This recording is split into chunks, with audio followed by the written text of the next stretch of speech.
All right, let's take a look here at the cluster layer, and there are two parts of cluster layer security. You have components of the cluster and components in the cluster. And remember, a cluster could be, and I mean, we're talking about Kubernetes in particular, so you think they would just say this is Kubernetes security, but no matter if you're using Kubernetes, Mesos, or a Docker Swarm, which are orchestration tools that set up clusters, this stuff kind of applies, but everything in the context here is Kubernetes. So for components of the cluster, we're securing configurable cluster components.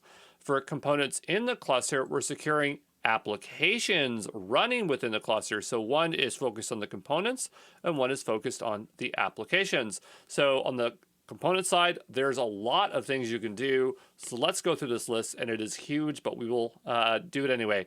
So we have controlling access to Kube API, using TLS for API traffic, API authentication, API authorization, controlling access to kubelet, controlling capabilities of a workload or user runtime, limiting resources usage on a cluster, controlling what privileges containers run with, preventing containers from loading unwanted kernel modules, restricting network access, restricting cloud metadata API access, controlling which nodes pods may access, protecting cluster components from compromise, restrict access to etcd, enable audit logging, restrict access to alpha or beta features, rotate infrastructure credentials frequently, review third-party integrations before enabling them, encrypt secrets at rest, receiving alerts for security updates, and reporting vulnerabilities.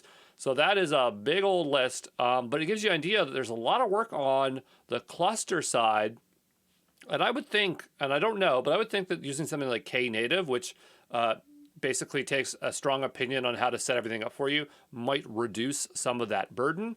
But I mean, this is what you get when you use Kubernetes. You have full access of all the components underneath, so you have more of an obligation to secure those.